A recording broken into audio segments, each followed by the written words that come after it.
I've been working on issues related to lead-free gasoline for about 40 years, from when I worked at the US EPA back in the 70s.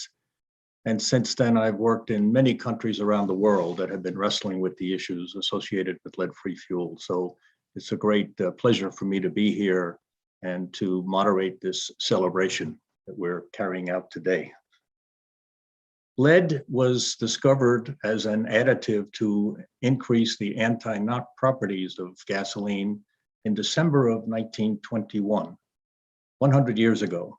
And even in the beginning, it was clear that there were some adverse health impacts, primarily for people in the workplace environment. In fact, there were several fatalities within a few years. But for the general public at that time, there was not a feeling that there was any substantial risk. However, by the 1970s, 50 years later, two concerns were growing quite rapidly. One, there were a number of studies that showed that children, especially young children, were especially vulnerable. Their IQ and their behavior was strongly influenced by their exposure to lead. And lead in gasoline was the largest source of exposure. At the same time, the 1970 Clean Air Act amendments in the United States called for a dramatic reduction in the pollution coming from passenger cars. Carbon monoxide, hydrocarbons, and the oxides of nitrogen were themselves also causes of serious adverse health impacts. And the technology that emerged as the most successful in removing those pollutants was the catalytic converter.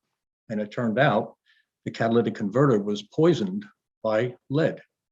So from both the public health standpoint and from the reducing emissions from vehicles standpoint, EPA initiated a strong process to reduce the amount of lead in leaded gasoline and to increase the volume of unleaded gasoline. And even in 1978, EPA set a national health-based air quality standard for lead. So shortly thereafter, other countries around the world began to also move to lead-free fuel. Japan was the first, but followed by Europe, by a number of Asian countries, South Korea, Thailand, and even China and India. However, a number of countries, by the time we got to the early 2000s, a number of countries were having a real challenge, especially in Latin America and in Africa and in Eastern Europe.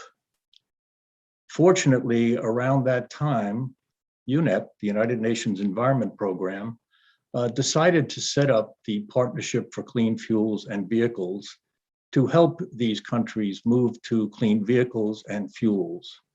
And it brought together a large number of stakeholders, including IPCA, including EPA, including many ministers from different countries around the world, the oil industry, the vehicle industry, and others.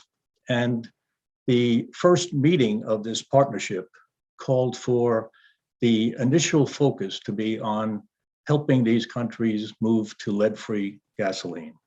And today we can say this has been a great success.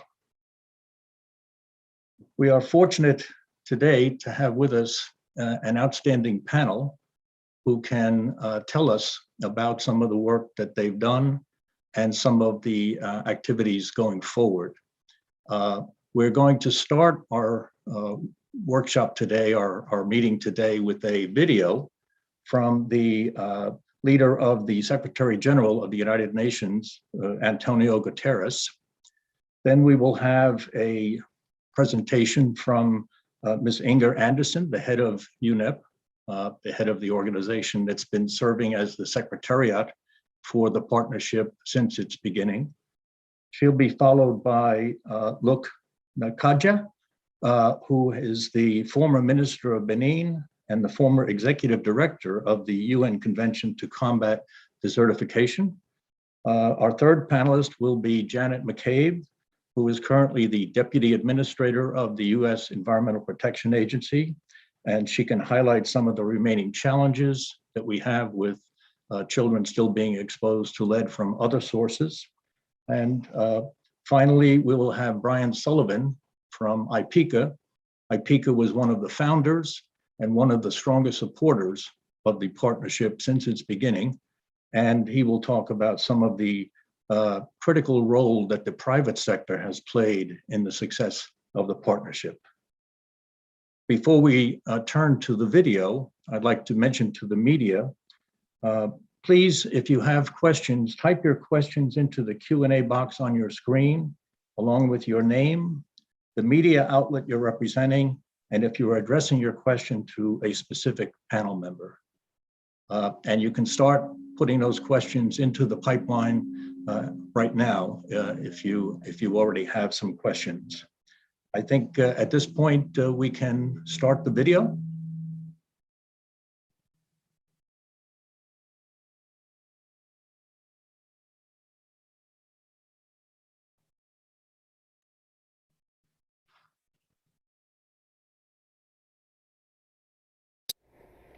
Today we celebrate a milestone for multilateralism, the culmination of a united global effort to rid the world of lead in petrol, a major threat to human and planetary health.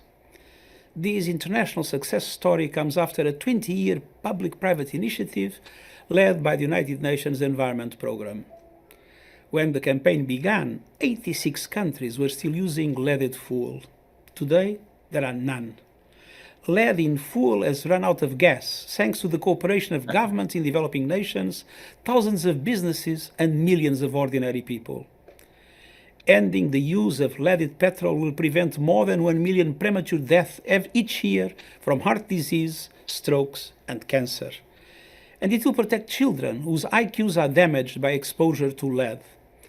This achievement again shows what we can accomplish when we work together across countries and sectors for the common good. Another outstanding example is the Montreal Protocol on substances that deplete the ozone layer. We must now turn the same commitment to ending the triple crisis of climate disruption, biodiversity loss, and pollution.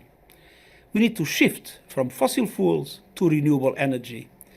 We need global mobility with no emissions at all. We must reform our energy, food, and financial systems to create a world of peace that works with nature, not against it. To succeed, we need international cooperation, compromise, solidarity, all guided by science. Let us take inspiration from the end of leaded fuel. Let us focus all our efforts on making peace with nature, and let's build a cleaner, greener future for all.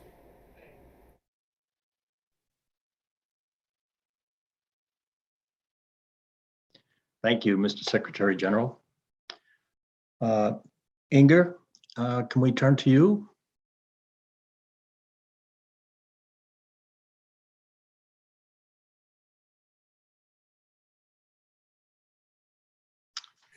Thank you very much. It's a pleasure to be with you today, members of the press, and of course, colleagues from EPA, as well as Benin and across the partnership.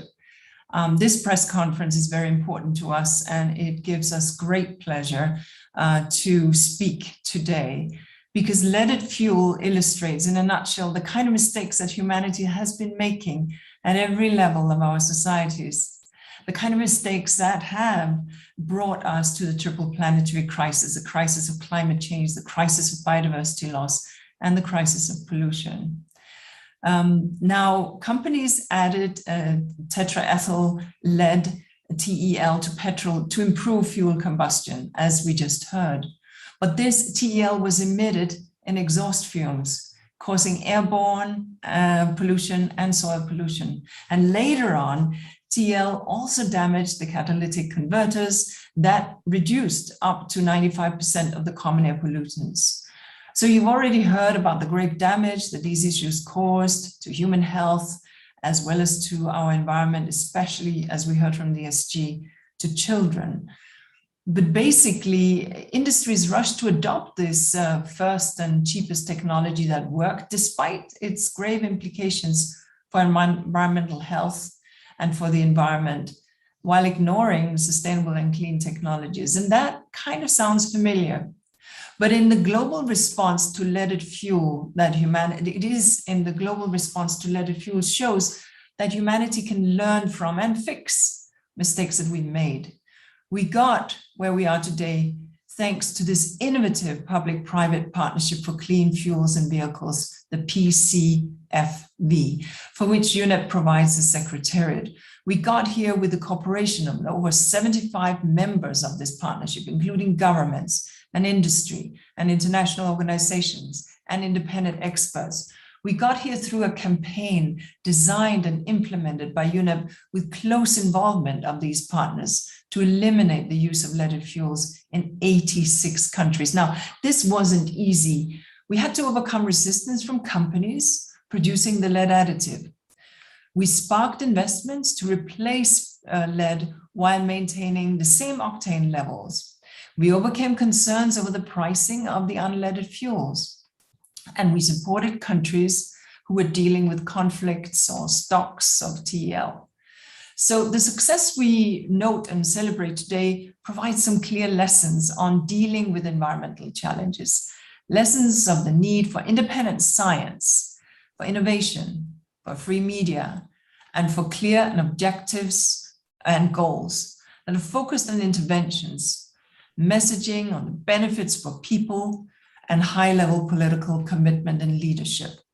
So now we must apply these lessons elsewhere in developing better vehicle standards to deal with carbon dioxide emissions from the global transport sector.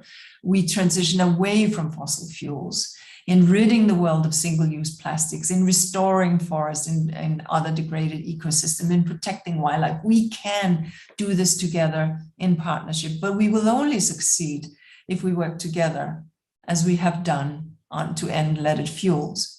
Now, I know well that lead still exists in batteries and elsewhere, and that is also a battle that we continue on.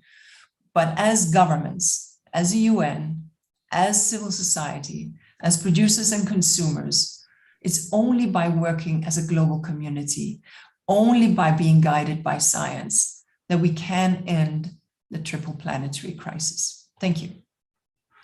Thank you very much, Inga. Look, you're up next. I'm not hearing you.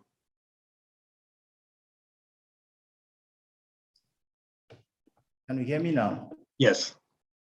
I'm very delighted to join this panel and celebrate an outstanding success that also deserves to be recalled in order to impulse the next steps for improving clean air and sustainable mobility in sub-Saharan Africa countries. In fact, from only one country in September 2003, all sub-Saharan African countries have successfully switched to unleaded gasoline by December 25.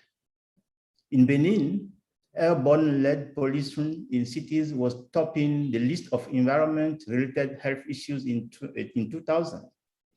The socioeconomic cost of leaded gasoline in only 4 of our major cities have been estimated to be equivalent to 1.2% of the nation's GDP in 2000 terms. So the joint action of UNEP and the Partnership for Clean Vehicles and Fuels have been instrumental in supporting and facilitating sub-Saharan African countries' transition to unleaded gasoline, starting with the initial conference held in Dakar in June 2001, which prompted many African countries to plan for switching to unleaded gas. In Benin, the key outcome and decision had been made in early 2004 by first the legislation that banned the import of 2 old cars and the import of leaded gasoline, and only importing cars that are fitted with catalytic converters, and also banning the import of 2-stroke engine motorcycles, and the decision to engage in an energetic public awareness campaign to enforce those 3 decisions. In fact, government officials have to by then battle first with the widespread belief that leaded gas is required for old cars. Another point that has been key in the success was the capacity building program for air quality monitoring, because it has helped to showcase that, in fact, the risk is real and the phasing out is feasible. Now, what is it needed next for Africa for safer and cleaner vehicles for sustainable mobility? Currently, used vehicles imported in Africa, in African countries, are vehicles that should be rather dismantled in most of the exporting countries. Poor quality used vehicles are one of the reasons many African countries are facing high and rising urban pollution and high road accident and fatalities. It is projected that in the next 2 decades, the number of light-duty vehicles in Africa will triple and the demand of oil will double.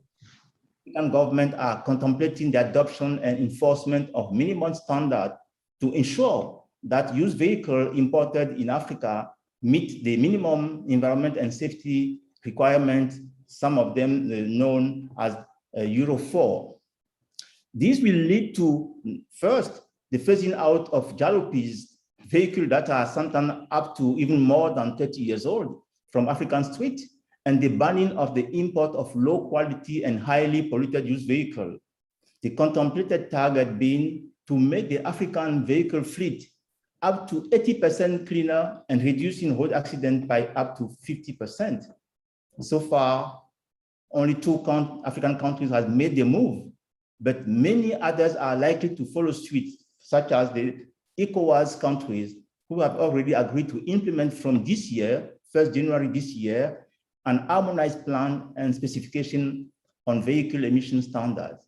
I do hope that this also will see a success that is comparable to that of the phasing out of leaded gasoline. Thank you.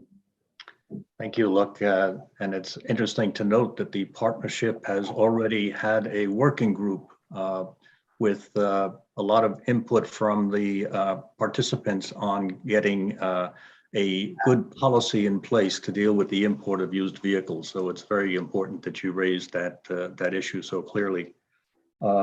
Janet, can I turn to you next? Yes, thank you, Mike and Inger, and it's an honor to be on the panel here with such distinguished colleagues. I also want to acknowledge and thank Jim Blubaugh from the United States Environmental Protection Agency, who has worked on this program for a very long time. I'm just thrilled to be here representing the United States Environmental Protection Agency and to celebrate alongside all of our partners what is an absolutely incredible milestone for global human health and environmental protection. And it is so important, as others have noted, to celebrate these successes and to recognize that, yes, the entire globe can come together and address problems that at one time might have seemed insoluble, but working together, we got to the finish line. The elimination of leaded gasoline globally is a huge success. It truly shows the power and impact of shared determination and collective efforts to protect public health and the environment. And of course, with a focus on our children who are among the most vulnerable among us and need our protection. EPA and the World Health Organization both agree that there is no known safe level of lead exposure and that taking action to reduce lead exposures will protect those who are most vulnerable from life-altering impacts. We know that we need urgency across all our public health efforts. And in the United States, we now have a president who understands and feels this urgency. President Biden is deeply committed to confronting the environmental challenges we face, challenges that disproportionately harm our children, and that includes reducing lead exposure. He's shown his commitment by putting billions of dollars behind efforts like removing lead pipes, tackling the climate crisis, and growing the economy sustainably and equitably for decades to come. We know that lead exposure is a serious public health issue that impacts vulnerable and underserved communities, and its adverse effects on children are all too well known. It can cause irreversible and lifelong health effects, including decreasing IQ, focus, and academic achievement. We cannot allow these threats to our children's health and safety to persist at home in the United States or in any community or any continent, especially when we have the technology to address them. So that's why the United States began our phase out in the 1970s, which Mike has provided a really personal history of that effort since he was part of it. So we have seen in the United States a 90% domestic decline in the blood levels of lead. In fact, this is one of the greatest and most dramatic public health success stories in the United States. And I've spent time in the classroom teaching students, and I use this as an example, showing how dramatically and quickly blood lead levels in the United States plummeted, literally plummeted after we banned lead in gasoline in the United States. It's incredible progress. And now, fortunately, we can say we're seeing it play out in every single country in the world. As you've heard here today, the global success of phasing out lead in gasoline is even more profound. There has been an average of 3 to 4 IQ points gained for children growing up in urban environments, and 1.2 million lives saved each year. That is an incredible impact. And on behalf of the United States and the US EPA, I want to thank all of the partners on the call today and all of the governments who have worked so hard to achieve this milestone. The EPA continues to focus on sources of lead in our environment that endanger children and communities. Lead in drinking water, exposure to deteriorating paint, residual lead in soil from decades of motor vehicle emissions, and cleanup of contaminated sites where industries have emitted lead over the years are key initiatives that the US EPA is focused on. This includes a determination in the United States to replace water service lines that include lead fixtures. This is a gargantuan infrastructure effort that is our current focus and our collective responsibility. The progress that we've made on this issue would not be possible without our strong coalition of partners. And I'm so proud that EPA was a charter member of the PCFV with the UN Environment Program, other governments, non-governmental organizations, and industry. We see so many urgent global challenges, from climate change to lead, to pesticide use, to so many others. But we also see many opportunities to form partnerships and to make the kind of progress we're celebrating today. As we chart a course and embark on the next frontier, EPA is working through the PCFV and with other international organizations to phase out paint containing lead, to improve vehicle efficiency, to increase electrification of vehicles, including our recent efforts to set greenhouse gas emission standards for passenger cars and light trucks through model year 2026 that were proposed just about a month ago. In all of these efforts, we will be able to employ the many lessons we have learned from our joint efforts to eliminate lead from gasoline.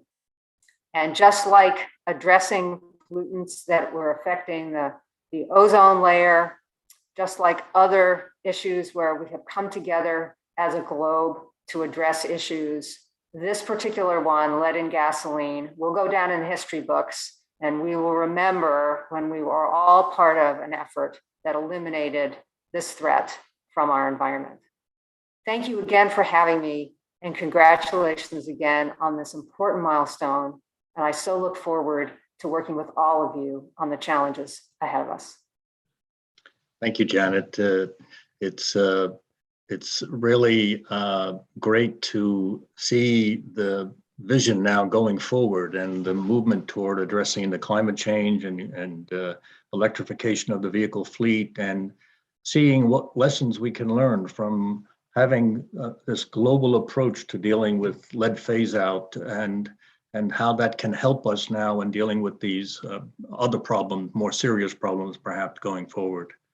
At this point, I'll turn to Brian.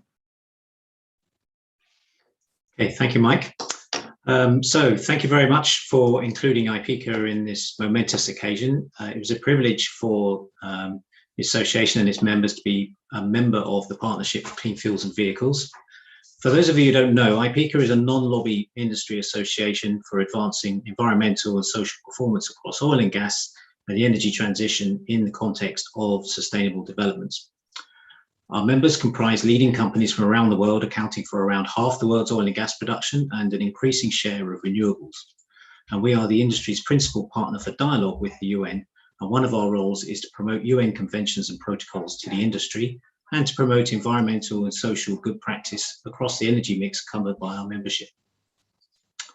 Our role in the project was to provide industry know-how to support the local lead phase-out programs based on experience of implementing the cutover and an understanding of the technical and operational requirements. It involved key contributions from companies like ExxonMobil, BP, Shell, and other industry associations such as the African Refiners and Distributors Association.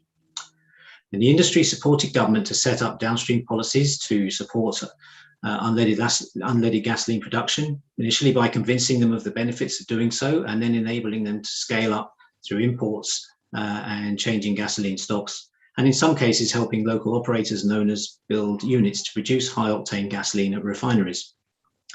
The industries also worked through the partnership with car manufacturers to produce information and reports and to participate in awareness campaigns to show that older cars could use unleaded gasoline.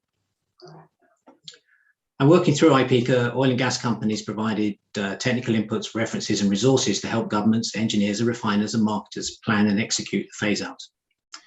We also helped ensure that local affiliates in countries where our members were present were also aligned with the goals of the project. And key success factors in this included partnership and collaboration across all the interfaces involved in the program, and a recognition of the know-how in the various elements of the program, and trust in the motives and commitment of the partners. Everyone was aligned on doing the right thing. And the PCFE is a public-private partnership that brought all stakeholders to the table, providing technical assistance, raising awareness, overcoming local challenges and resistance, as well as investing where necessary to make it all happen. One of the big challenges with this was, of course, there is no single solution that was universally applicable across all the territories that were in scope for the project. And so a significant number of solutions tailored for local circumstances had to be developed and implemented. There are many parallels between this program and the energy transition and also achieving the aims of the Paris Agreement. It needs all sectors of society to be included because everyone has a role to play in the transition to a net zero future.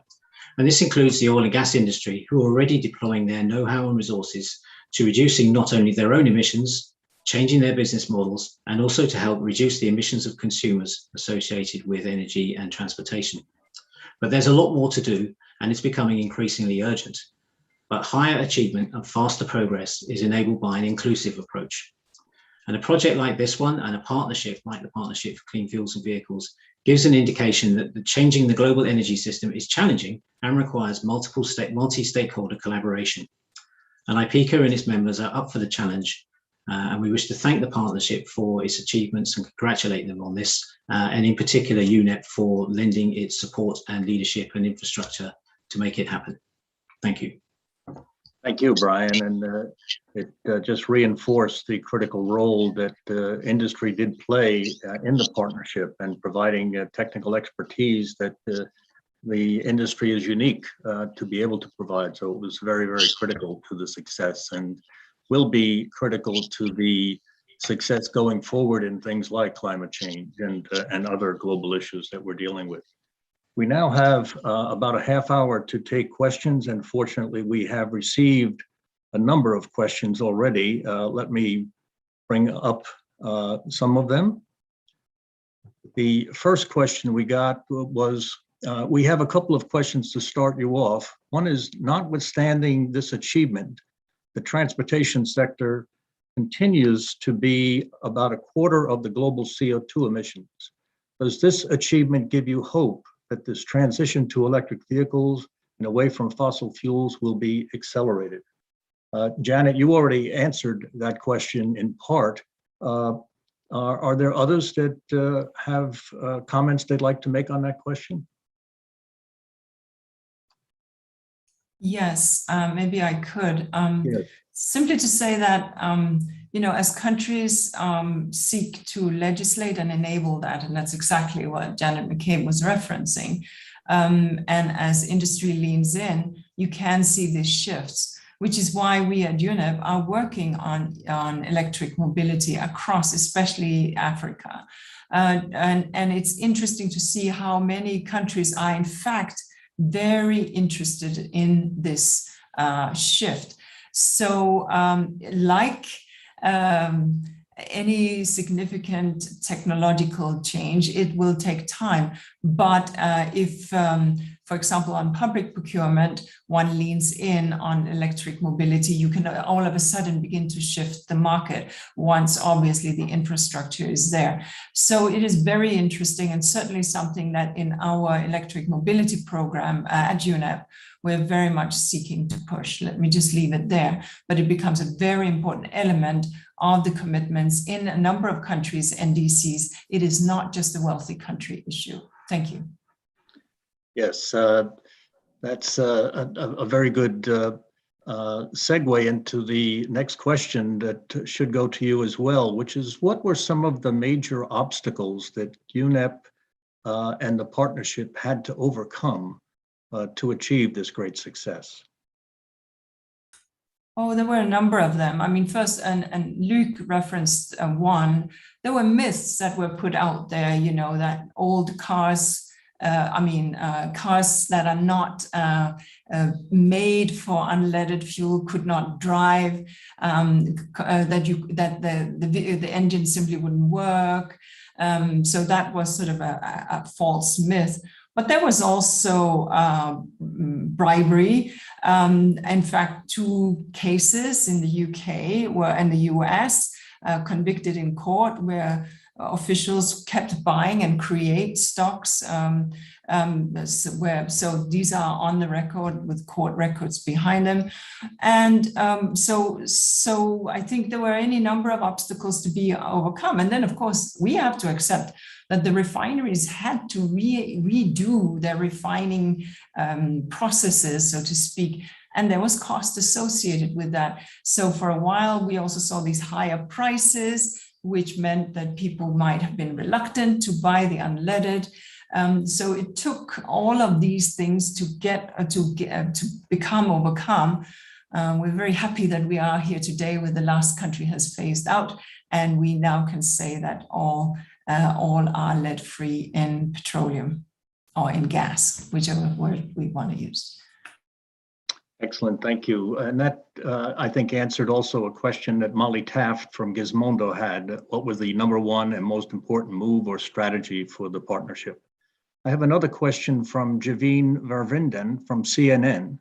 What's going to be done about the continued use of leaded fuel in aviation, which particularly affects children who live near airports? Anyone want to take that on? Mike, I can start. Yeah. So in the United States, we've been looking at this issue, doing monitoring around airports where airplanes that use leaded fuel tend to operate. Also working with our Federal Aviation Administration on this issue to see whether how we can move away from leaded aviation fuel into fuels that are kinder. So that's ongoing work in the United States right now. Mm-hmm. And maybe just to add that this is certainly something we're beginning to see across the developed world. And I'm very, what the US is doing, we're seeing it in Europe and elsewhere. And so that's very positive. We have to say, though, that in terms of the CO2 load, whether we like it or not, and we don't like it, but it is a lesser, in terms of the lead load, it is a lesser load than what we saw in the transportation fleet. That does not mean it's not important. Thank you. It's a question from Yvette Cabrera from GRIST. Extensive research in the United States and around the world has shown that leaded particles from leaded fuel settle in the soil and can remain there for decades and harm children and adults due to resuspension. As far as next steps, is there a plan to address soil contamination that has resulted from the use of leaded gasoline?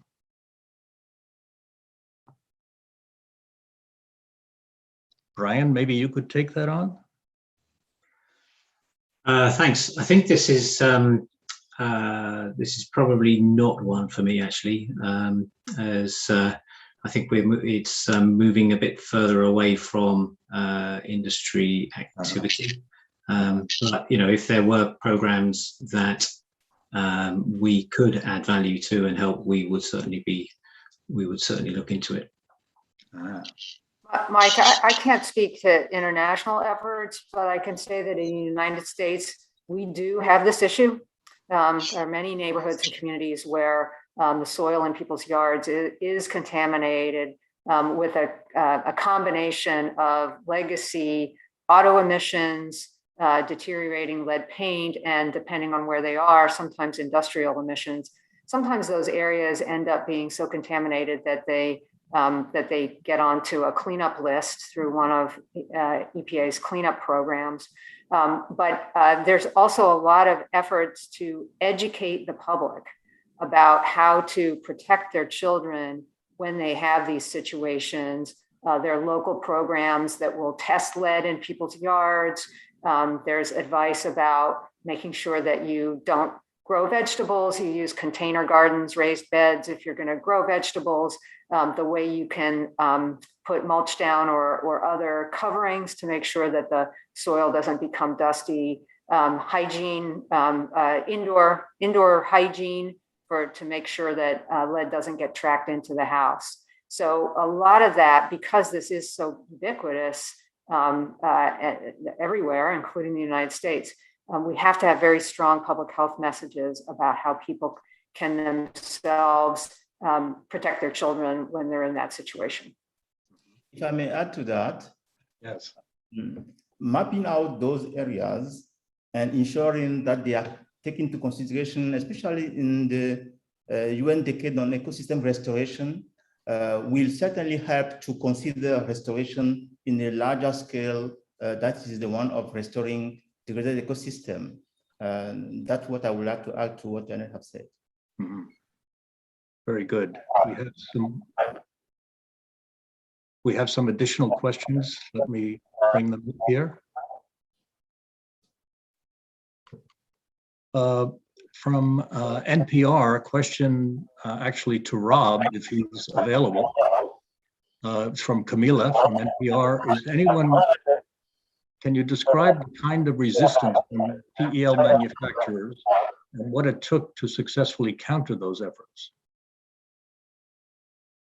And that perhaps ties into the follow-up question from the National Geographic, Ms. Anderson, does that resistance continue until today, or are there other companies besides Innospec that were involved?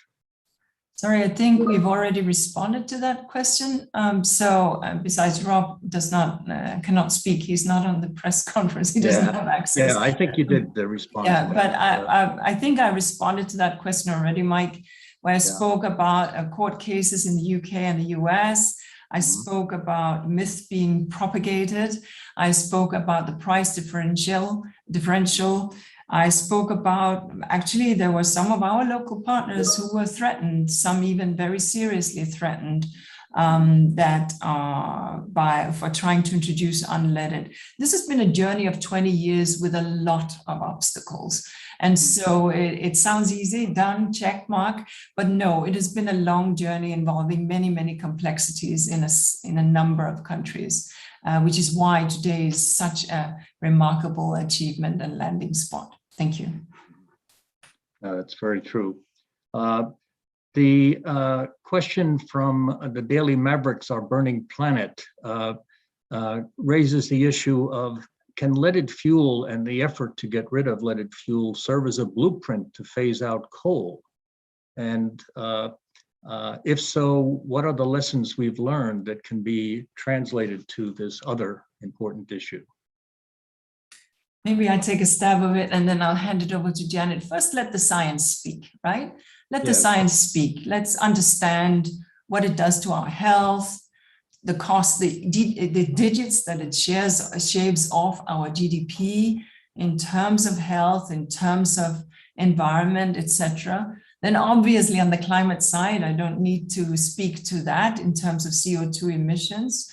but also local air pollution. 7 million people die prematurely every year on due to air pollutants and local air pollution. So these things, but then working obviously with alternatives. What are the alternatives? Because it's easy, we have to understand that many countries are still in the process of expanding their electricity network because they have 30–40% access. And they, like you and I, would like, well, I sit in Nairobi, so actually, but anyway, would like to have 100% access, right? So what are the alternatives? Investing in R&D for that, and in the climate fund, obviously investing in financing. The package here that we had for leaded fuels does present exactly what we are seeking to do under the Paris Accord, precisely, but it's a bigger ask and more complex, seeking to phase out and reach net zero, phase out hydrocarbons and reach net zero. So, but there are lots of lessons that we can learn. Let me stop here. I think that was a really excellent and eloquent answer. And I would just add that every time we make progress or accomplish one of these amazing things, it gives us both inspiration and hope that we can do it with other challenges, but also lessons that we can take. And of course, not every situation is going to be the same and have the same challenges. There are things that you can do on an international level. Through leadership, there are things that have to be done at a very, very local level through a lot of intense, committed grassroots work, whatever the country, whatever the region of the world. I also want to emphasize that technology development and things are happening so fast on the clean energy front that what we want to do is focus on bringing those alternatives forward so that people don't have to sacrifice their quality of life, their economic development, and don't see the transition to clean energy as necessarily involving those sacrifices, but rather harnessing these newer technologies in ways that raise everybody's quality of life, raise the economic activity around the world. And the United States is certainly committed to doing that domestically and also engaging with the international community. One thing that, if I may here, yes. One thing that has helped in tipping the balance in Benin is that the cost of inaction versus the benefit of action has been made specific for the country, and knowing that using leaded gasoline was costing our nation equivalent of 1.2% of our GDP has helped very much in making the transition in government decision. So helping for using coal, for instance, making this clear or at least the assessment relevant for national policy making is something that could certainly help as well. Excellent. Yeah, it seems that we're all agreeing that from a standpoint of the transportation sector, we need to move to electrification fairly quickly, and a number of countries are already committing to the phase out of any new internal combustion engines in the next 1 or 2 decades. But of course, electrification will only be a solution if the upstream, if the source of the electricity is also addressed. And so the question about coal is a very important one, and it's good to see that we're making progress on that front across the board. I want to remind the media that please keep feeding us your questions as you have them, and identify the person that you would like to have address that question. I'm trying to see if we have any more here.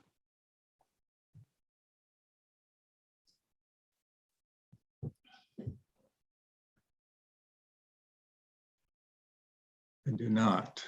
I think we do. If I mean, just on the switch from petrol fueled vehicles to electric vehicles, maybe another point to add is that what we do need to see is sort of global targets.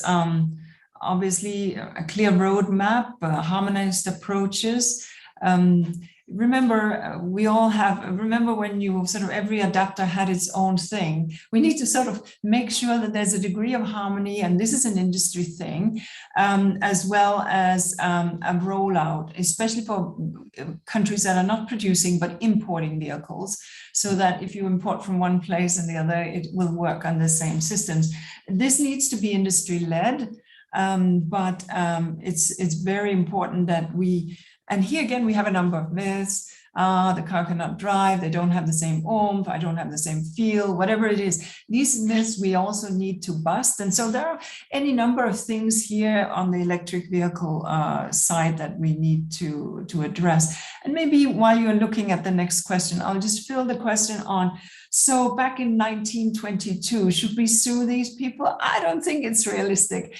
Also, of course, let's understand that many of the refineries were actually government owned across the world. This is what was prevailing. For what we can blame or not blame, the fact is this is what we were all doing. And so I don't think going after the introduction would be helpful, but what we have landed at is the exit, and I think that that's where we need to focus.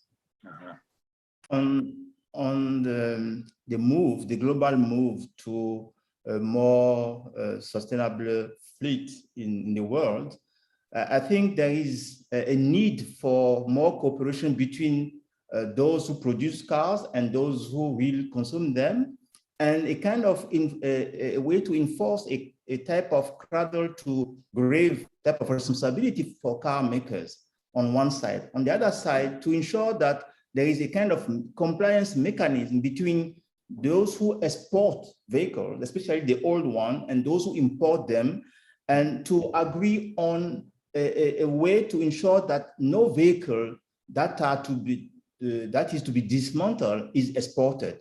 And in the entry of consuming countries, that those vehicles are not admitted, because we know that the deal and the challenge is global, and the impact, being positive or negative, will be then therefore global.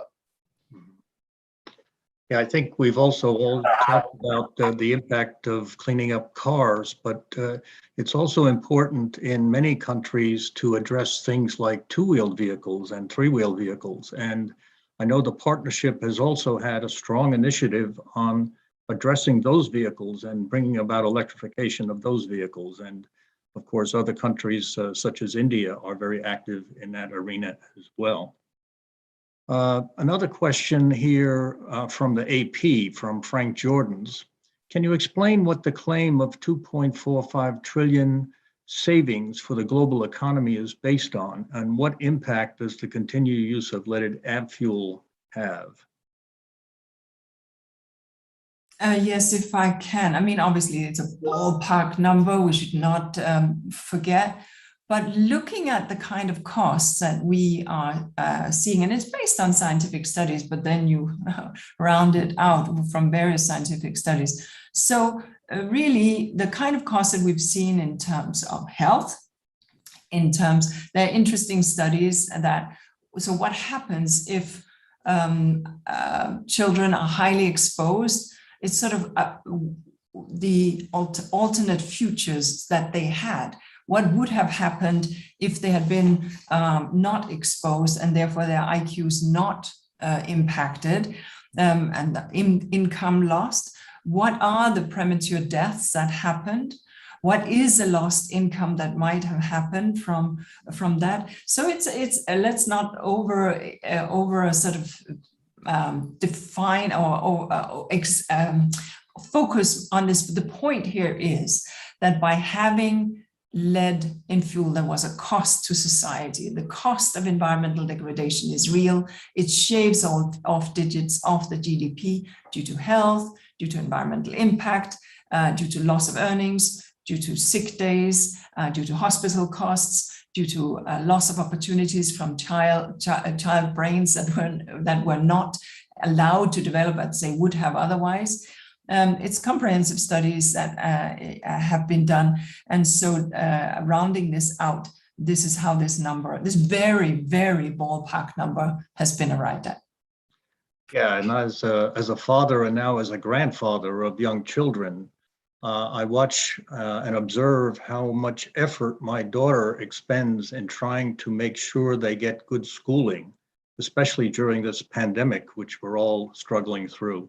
And so I'm reminded again of how important it is that our children get good educations. And if you have on top of that now a poison that was being, these children were being subjected to, it's uncalculable, really, the impact of 5 or 10 IQ points of damage to these children, and how important that is to parents in every country. And then, especially if you have the poorer people that really need the good education and the good opportunity, and they would tend to be even greater exposed by being near highways or things of that type. So it's very, very clear that there's a tremendous cost of being exposed to lead, just focusing on the children, and that's only, of course, a subset.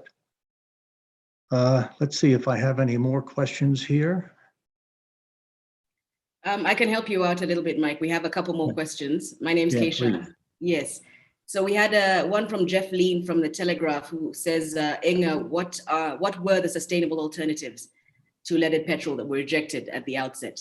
I know Rob de Jong is also on the line, so if he needs to step in, that's fine as well. Thank you. Well, I mean, the point was that TL was not needed. It caused greater octane efficiency, if you like, and so.